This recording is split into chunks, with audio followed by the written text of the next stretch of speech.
Welcome back to another episode of the Tailored Property Wealth Podcast. My name is Casey Taylor. I'm the host of the podcast. And in today's episode, we're going to be talking about all things negative gearing. There is some noise out there at the moment around negative gearing that it might be axed, etc. And there's been a little bit of back and forth in the media. What we're going to kind of go through is just what negative gearing is, why negative gearing was introduced, and the implications if negative gearing is to be axed. A little bit of data to go through today and just different bits and pieces. So we'll get straight into it. Now, negative gearing is where you purchase an investment property and the expenses for that financial year outweigh the rental income. So you're running at a loss, right? Now, you're not considering any capital growth on the property or anything like that.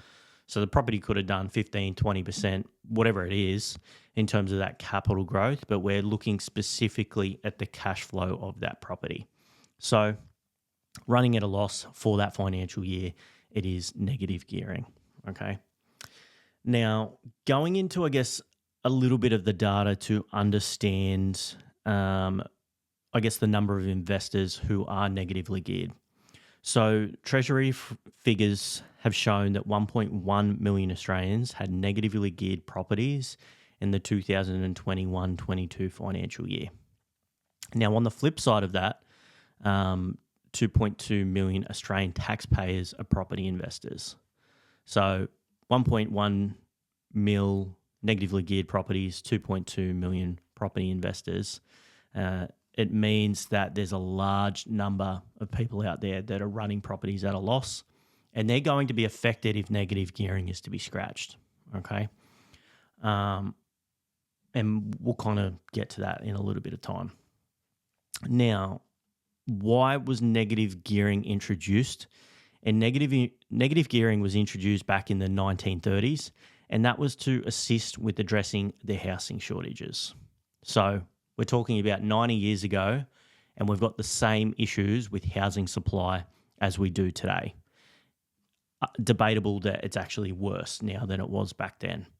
So if back in the 1930s that was implemented to assist with the housing shortage, why now, when we've got historic low vacancy rates, we've got a housing crisis issue, why would we then go and axe negative gearing that was brought in to assist for that same very reason? Quite ironic. So squashing that is not going to help. It is going to affect tenants and renters as it always does. If you're affecting landlords, the unfortunate thing is that ultimately it's going to affect those tenants and affect those renters. Okay, so we're still just thinking backwards with everything. We need to incentivize Australians to invest in property. That is as simple as it is. I spoke about this on last episode. Remembering on last episode that the Australian government only supply 3.8% public housing in Australia.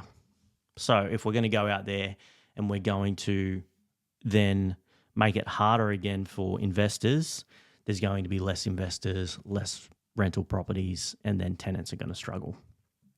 So we've really, really got to change the narrative around this and look at more effective ways to tackle the housing shortages. Cool. So the Hawke Keating government, they actually canned negative gearing back in 1985. And that was reinstated only 2 years later in 1987. And that's because rental prices started to skyrocket and all the rest of it. So again, trying to make it more difficult for landlords ultimately affects rental prices. It just gets kicked down the line, and renters and tenants are going to pay that price. So it's happened once, right?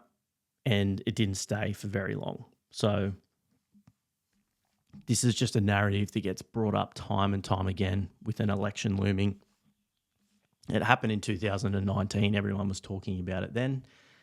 And even just talking about it, people get scared.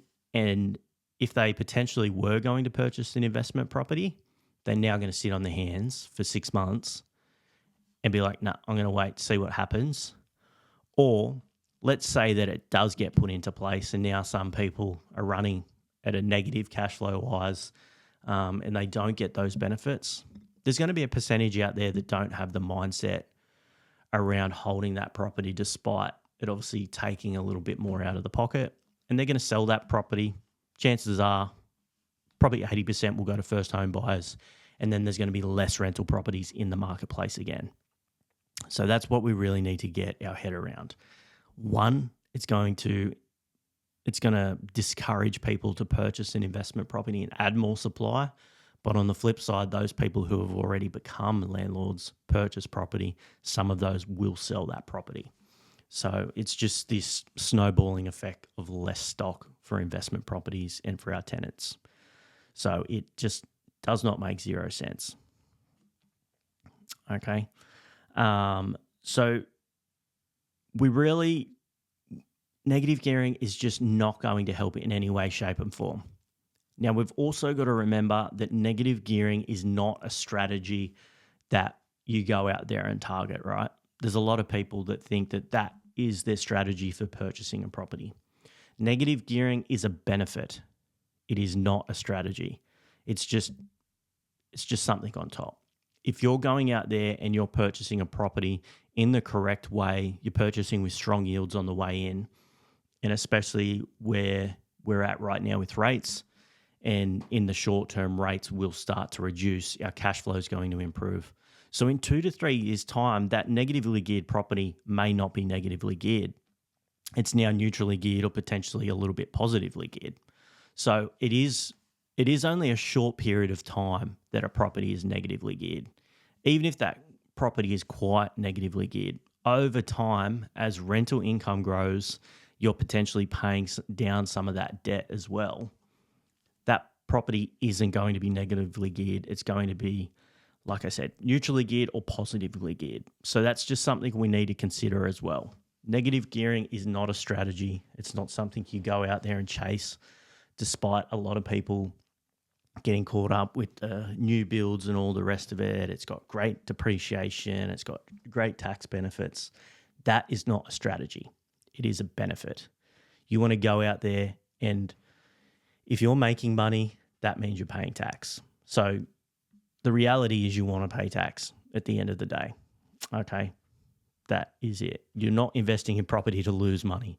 You're investing in property to make money, to create freedom, to create choices so that you can retire earlier. You can spend more time with your family, your friends. You can go and do whatever that looks like. So it is a short-term thing in the grand scheme of things. Now, the ironic thing of this is Anthony Albanese, our current Prime Minister, he himself has bought properties and he has benefited from those negatively geared benefits. So we've got politicians out there that are purchasing property, taking advantage of this, but now on the flip side, they're talking about axing it and getting rid of it. So take that as you will. This one's a pretty short one today, guys. I just wanted to kind of go through some of that chit-chat around negatively geared properties, what getting rid of it looks like, and I guess some of those stats and why it was introduced in the first place. Don't let this kind of affect your decision-making process. At the end of the day, property is still going to continue to grow in value. It's still going to perform. And this is where it's so important as a property investor to have that mindset where no matter the chit-chat out there, no matter the noise, whether it's from mainstream media, whether it's from family, whether it's from friends, stick to your long-term goal. If your long-term goal is to purchase 3 properties or it's to create $100,000 passive income, whatever that looks like, don't let all the outside noise affect you. Stick to your goals, create those daily habits, and just continue to take the action you need to take to get to those long-term goals. If you get caught up in fear, you get caught up listening to everyone else that's not doing that, doesn't have that goal, doesn't have the knowledge, you will pull yourself back. All right. Just stick to your guns, continue to make those daily habits, take the action and continue to get towards those long-term goals. And then it's just a matter of get to that goal, if it's 3 properties, 4 properties, whatever it is, and then let time do its thing. I was only thinking the other day how short of a period of time 5 years is. Next year, we're going into 2025, and it's been 5 years since COVID started. And I think back to that, and it wasn't that long ago, right? But a lot happens in that 5-year period. So that's where time is really, it's great momentum if you take action, or on the flip side, if you don't take action, it can really stack up against you, I believe. 5 years sounds like a long period of time, but it's really not that long. So if you can purchase and 5 years down the track, you get all this performance, it's very powerful stuff. So time goes very fast. So if you're taking action, it's great because it's 5 years time before you know it.